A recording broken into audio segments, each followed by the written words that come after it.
오늘은 우리가 사도행전 61번째 시간으로 적지 아니한 다툼과 변론이라는 제목으로 같이 말씀을 나누도록 하겠습니다.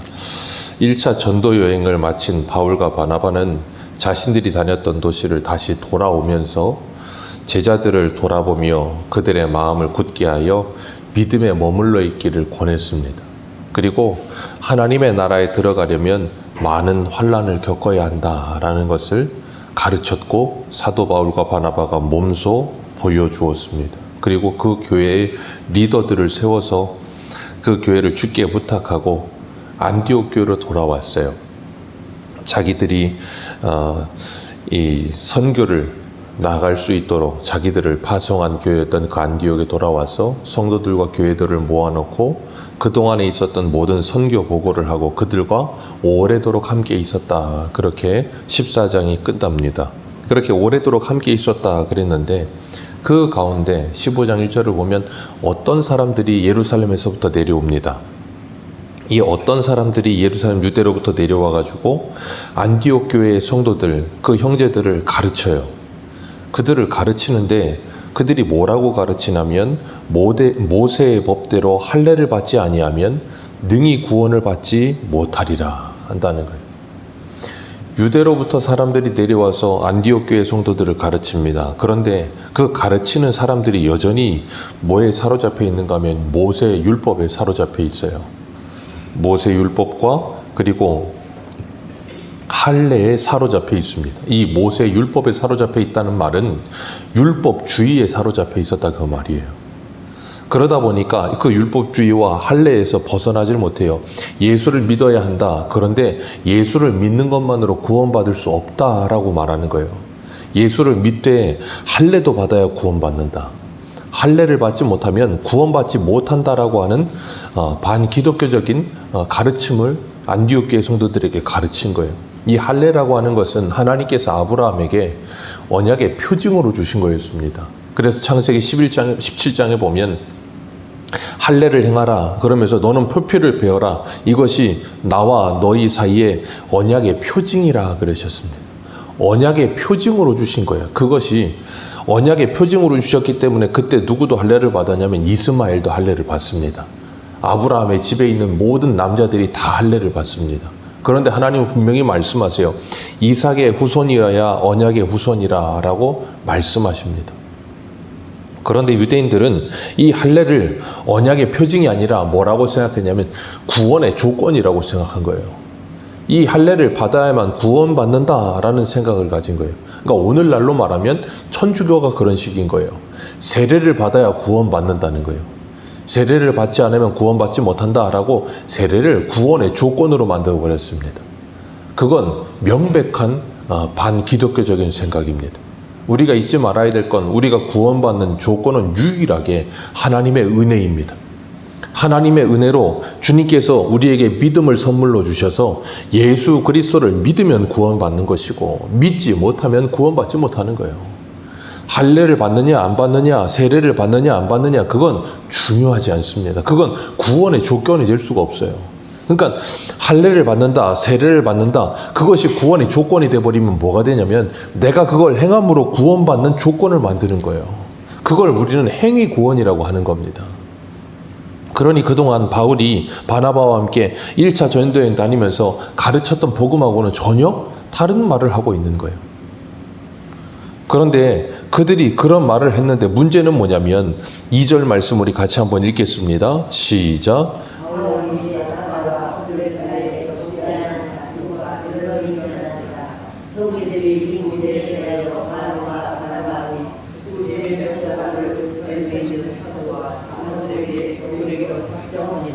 아멘. 바울과 바나바 그리고 이 할례를 가르친 할례파 그들 사이에 적지 아니한 다툼과 변론이 일어났어요. 한두 번 일어난 게 아닙니다. 계속 일어난 겁니다. 그러다 보니까 무슨 일이 일어나냐면 안디옥 교회의 이 성도들이 그들의 말에 흔들리기 시작하는 거예요. 그러니까 어떻게 돼요? 이 사건을 가지고 바울과 바나바 사람들 몇 사람을 선택해서 예루살렘으로 사람들을 보냅니다. 왜요? 거기 사도들과 그리고 예루살렘의 장로들, 당시에 초대교회 예루살렘 교회가 거의 모든 기독교의 표준이 됐으니까, 거기 사도들이 있으니까 사도들에게 우리 검증을 받자, 최후의 판단을 받자, 그런 거예요. 그러면서 지금 누구의 말도 제대로 신빙성을 갖지 못해요? 바울과 바나바의 말도 제대로 신빙성을 갖지 못해요. 이 안디옥 교회는 자생적으로 이 예루살렘 교회의 핍박으로 인해서 흩어져서 안디옥까지 와서 복음이 전해졌고, 그래서 거기에 예수를 믿는 사람들이 있다는 소식을 듣고 예루살렘 교회에서 바나바를 파송해서 확인했어요. 바나바가 와서 보니까 하나님의 은혜가 보였고, 그래서 너희들은 하나님의 은혜 가운데 거하라 권했고, 다소에 있는 바울 데려다가 거기서 1년 동안 말씀을 가르쳐서 그 안디옥 교회 성도들이 주변의 사람들에게 무슨 이름을 받았어요? 그리스도인이라는 이름을 최초로 받았습니다. 그리고 바울과 바나바를 금식하며 성령께서 그들을 따로 세우라 하셔서 그들을 파송했던 교회예요. 그리고 그들이 1차 전도여행 끝나고 돌아와서 선교 보고하면서 같이 오래도록 있었던 교회예요. 그러니까 바울과 바나바를 통해서 복음을 들었고 오래도록 말씀을 가르침을 받았던 교회입니다. 그런데도 불구하고 이 할례파들이 들어와서 잘못된 복음을 전하는데, 다른 복음을 전하는데 그 복음에 흔들려 버린 거예요. 그러다 보니까 바울과 바나바가 전했던 그 복음이 그들에게 큰 힘을 이렇게 발휘하지 못하니까 흔들리니까 뭐예요? 예루살렘까지 와서 확인받아 오라는 거예요. 그때 예루살렘으로 올라가던 바울과 바나바의 심정이 어땠을까요? 자신들이 가르쳤고, 그래서 복음으로 바로 섰다고 생각했고, 그래서 이제는 걱정 없을 거라고 생각했고, 오래도록 같이 있으면서 성경보고 끝나고도 말씀을 가르쳤을 텐데, 유대에서부터 내려온 어떤 사람들, 이름도 제대로 나오지 않는 어떤 사람들이 와서 너희들이 예수를 믿어야 하지만 모세의 율법대로 할례도 받아야 구원받는다는 이상한 소리를 했는데 거기에 흔들려 버린 거예요. 근데 문제는 이 안디옥 교회만 흔들린 게 아닙니다. 뒤에 가면 갈라디아서에 나오는 그 갈라디아 교회도 이런 일이 일어나요. 우리 갈라디아서 한 군데 한번 보겠습니다. 갈라디아서 2장 3절입니다.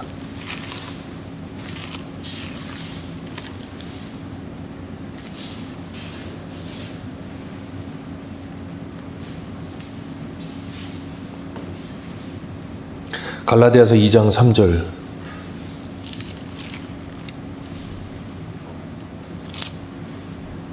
우리 같이 읽겠습니다. 2장 3절부터 읽어 내려갑니다. 시작. 할례인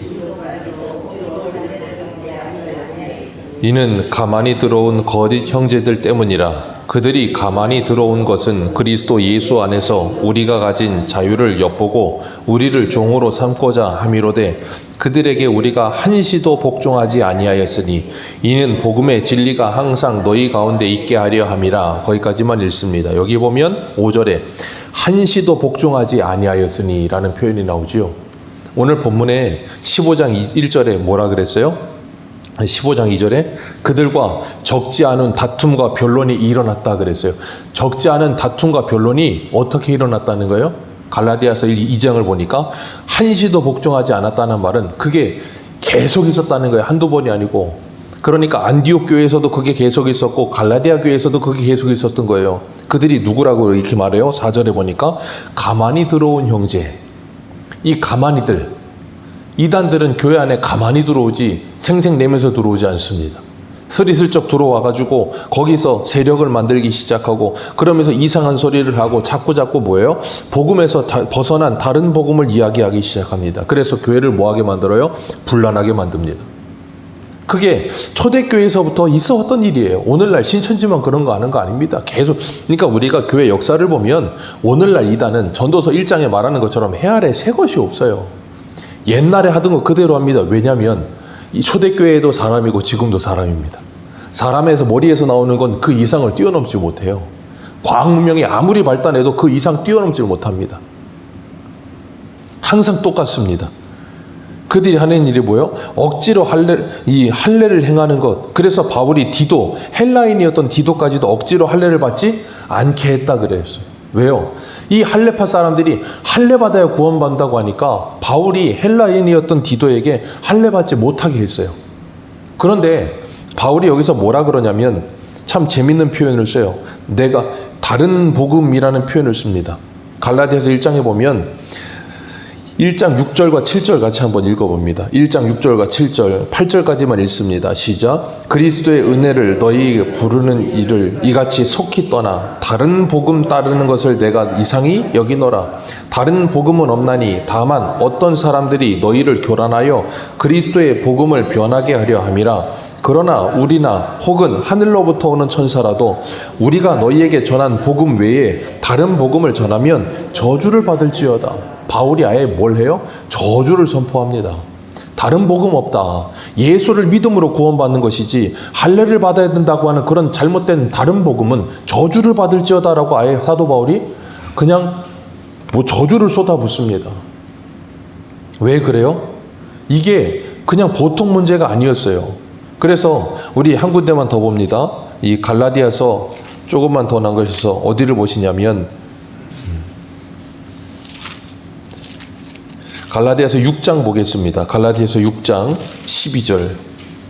갈라디아서 전체가 이 이야기 때문에 시작됐고 이 이야기로 끝이 나요. 6장 12절 보겠습니다. 6장 12절 같이 읽습니다. 12절부터 15절입니다. 시작. 무릇 육체의 모양을 내려 하는 자들이 억지로 너희에게 할례를 받게 함은 그들이 그리스도의 십자가로 말미암아 박해를 면하려 할 뿐이라.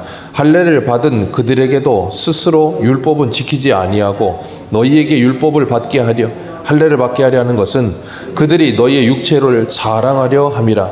그러나 내게는 우리 주 예수 그리스도의 십자가 외에 결코 자랑할 것이 없으니 그리스도로 말미암아 세상이 나를 대신하여 십자가에 못 박히고 내가 또한 세상에 대하여 그러하니라. 할례나 무할례가 아무것도 아니로되 오직 새로운 지으심을 받은 것만이 중요하니라. 아멘. 여기 바울이 분명히 못 박아요. 할례나 무할례나 그거 중요한 거 아니다. 그러면서 바울이 뭐라 그러냐면 17절에 이후로 누구든지 나를 괴롭게 하지 말라. 내 몸에 예수의 흔적을 가져놓으라. 왜요? 할례를 행하는 자들, 할례파들이 뭐라 그러냐면 할례 받은 걸 몸의 표식으로 생각해서 그걸 가지고 자랑했다는 거예요. 그거 아무것도 아니다. 나는 내 몸에 예수의 흔적을 가졌다. 그 말은 뭐예요? 내가 예수의 복음을 전하다가 그 하나님의 은혜의 복음 전하다가 이렇게 매맞고 고통당한 이 상처들 봐라. 이게 진짜 흔적이다라고 이야기하는 거예요. 그러니까 할례 받는 것 자체로 무슨 대단한 것처럼 자꾸 만들어내는 그들의 말에 속지 말라는 거예요. 그건 다른 복음이라는 거예요. 바울이 이 일을 갈라디아서에서만 일어났겠습니까? 빌립보 교회에서도 일어났어요. 그래서 빌립보서에 보면 빌립보서 3장 1절에 끝으로 나의 형제들아 주 안에서 기뻐하라. 너희에게 같은 말을 쓰는 것이 내게 수고로움이 없고 너희에게 안전하니라. 그러면서 이런 표현을 씁니다. 할례파 사람들을 향해서 개들을 삼가하고 행악하는 자들을 삼가하고 몸을 상해하는 일을 삼가하라. 하나님의 성령으로 봉사하며 그리스도 예수로 자랑하고 육체를 신뢰하지 아니하는 우리가 곧 할례파니라. 바울이 다른 복음을 전하는 자들을 향해서 개들을 삼가하고 라고 써요. 바울이 굉장히 이 와일드하고 다혈질적인 사람이었거든요. 그러니까 이단들 보면서 아예 그냥 개들이라고 막 해버립니다. 왜요? 얼마나 힘들었는지. 안디옥 교회에서 그러죠. 갈라디아 교회에서 그러죠. 빌립보 교회에서 그러죠. 골로새 교회에서 그러죠. 가서 바울이 선교해서 세운 교회들마다 찾아가서 이단들이 들어가서 자꾸 할례 받아야 구원받는다는 이상한 소리를 하는 거예요. 근데 문제는 성도들이 거기 흔들리는 거. 그러니 얼마나 속이 상하겠습니까? 그래서 사도 바울이 디도에게는 뭘 하지 않았다 그랬어요? 할례를 받지 않게 했다는 거예요. 갈라디아서 2장에. 헬라인이었지만 할례를 받지 않게 했다. 왜 그랬냐면 우리 오늘 본문으로 돌아오셔서 15장에서 한 장만 넘기셔서 16장 한번 보시기 바랍니다. 16장에 어디를 보시냐면 16장 1절부터 3절만 보겠습니다. 1절부터 3절입니다. 시작. 바울이 더베로 루스드라에도 이름에 거기 디모데라 하는 제자가 있으니 그 어머니는 믿는 유대 여자요 아버지는 헬라인이라. 디모데는 루스드라와 이고니온에 있는 형제들에게 칭찬받는 자니 바울이 그를 데리고 떠나고자 할새 그 지역에 있는 유대인들로 말미암아 그를 데려다가 할례를 행하니 이는 그 사람들이 이 아버지는 헬라인인 줄 다 알미러라. 사도 바울이 디모데를 자기 영적 아들로 생각할 만큼 귀히 여기고 옆에 두고 가르쳤습니다. 그런데 디모데를 데리고 복음을 전하러 다니는데 중요한 건 뭐냐면 그 루스드라 지역, 이고니온 지역의 주변에 있는 모든 사람들에게 칭찬받는 사람이 디모데였어요. 그렇게 믿음이 좋았는데 문제는 아버지가 헬라인이라, 그러다 보니까 이 딴질거기 좋아하는 유대인들은 디모데를 보면서 뭐라 그러겠어요? 저거 아버지 헬라인이야. 저거 정통 유대인 아니야. 그러면서 무시하고, 그리고 디모데가 전하는 말을 듣겠어요, 안 듣겠어요? 안 들으려고 하는 거예요. 그러니까 바울이 디모데에게 뭘 행해요? 할례를 행합니다. 바울이 디모데에게 할례를 행한 이유는 뭐예요? 하나님의 복음을 전하기 위해서. 그런데 갈라디아서 2장에서는 디도에게는 똑같은 헬라인이었는데 디도에게는 할례를 행하지 않았습니다. 이유가 뭐라고요? 유대인들 때문에. 저 봐라, 헬라인인 디도도 할례 받지 않냐? 너희들도 할례 받아야 구원받는다, 그 소리 할까 봐. 디모데에게는 왜 그랬다고요? 복음을 전하기 위해서 그런 거고, 디도에게는 복음을 전하는데 방해가 될까 봐 그러지 않은 거고. 그러니까 할례나 무할례나가 소용이 없다는 거예요. 그런데 그것을 아직 알지 못하던 사람들은 이상한 소리하는 그들의 말에 현혹이 되어서 사도 바울과 디모데의 말, 이 바나바의 말을 제대로 확신하지 못하니까 예루살렘까지 보내는 거예요. 그리고 확인받아 오라는 거예요. 이 당시에 할레파 사람들이 얼마나 초대교회를 힘들게 했는지를 이 몇 군데만 지켜봐도 우리는 알 수가 있어요. 근데 문제는 그 사람들만 그런 건 아니에요. 우리가 앞에서 봤던 것처럼 베드로도 성령을 받고 예수를 믿고 전도 설교했을 때 3,000명, 5,000명 돌아오는 놀라운 일을 일으켰던 그 베드로도 주님께서 그 하늘에서 내려오는 보자기 같은 그릇에 담긴 그 음식을 먹으라니까 뭐예요? 먹지 않는다고. 그러면서 고넬료의 집에 가서도 뭐라 그래요? 유대인인 내가 이방인인 너희들과 함께 있는 것이 불법이라는 걸 너희들도 알 거다라고까지 말을 하면서 여전히 유대인에 대한 생각을, 이방인에 대한 생각을 다 거두질 못했어요. 근데 그들이 성령 받는 걸 보고서야 그제야 뭘 확인해요? 아, 하나님은 사람을 외모로 차별하시는 분이 아니라는 걸 내가 확신했다. 하나님을 경외하고 하나님을 믿는 모든 사람들을 받으시는 분이라는 걸 내가 알게 됐다, 그렇게 말하잖아요. 그러니까 베드로도 그런데 그 당시에 이 할레파 사람들 아니면 바리새인들이 얼마나 더 있겠습니까? 그러니까 바울이 이 베드로가 사도행전 11장에 보면 고넬료 집에 있다가 예루살렘에 올라갔을 때 그 할레파 사람들이 베드로를 비난하잖아요. 너 무할레 집에 들어갔었다며, 무할레자들하고 같이 있었다며, 그러면서 비난을 해요. 얼마나 그때 당시에 이 할레파 사람들이 극성이었는지 몰라요. 그러니까 갈라디아서에 가면 베드로가 이 갈라디아 지역에 있다가 유대 이방인들과 같이 식탁교제하다가 예루살렘에서부터 그 할레파 사람들이 내려온다는 소리를 듣고 뭐예요? 도망치잖아요. 그래가지고 바나바까지도 같이 있다가 엉격거리를 도망쳐 버려가지고 바울이 화가 나서 베드로를 책망하잖아요. 그런 일까지 일어나요. 얼마나 극성스러웠는지.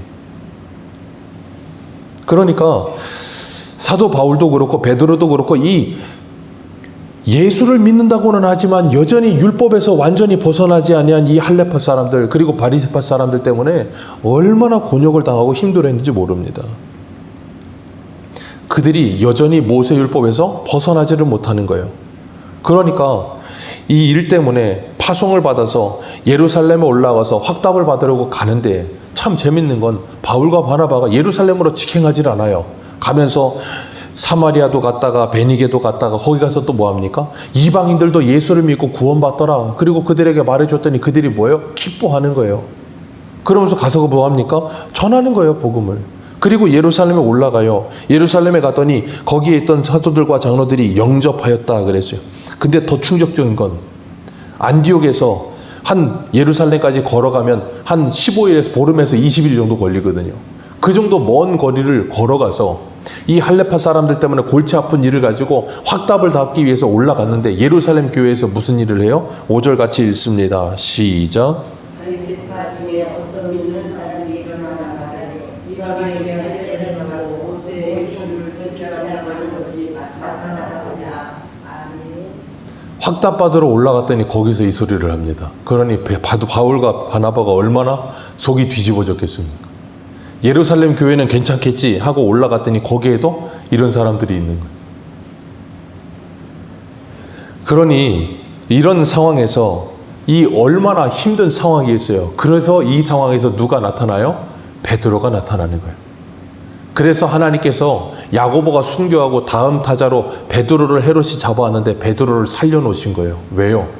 이 말도 안 되는, 여전히 깨어지지 않는 이 복음에 대한 온전한 이해가 없고 여전히 율법에 갇혀있는, 그래서 여전히 율법과 할례에 갇혀있는 이 사람들에게 베드로만이 이방인도 구원받을 수 있다, 할례가 구원의 조건이 아니라는 걸 확인시켜 줄 수 있는 사람은 베드로밖에 없다는 거예요. 그러니까 하나님께서 베드로를 살려놓고 그 일을 하게 하시려고 예루살렘 총회가 열려지게 해요.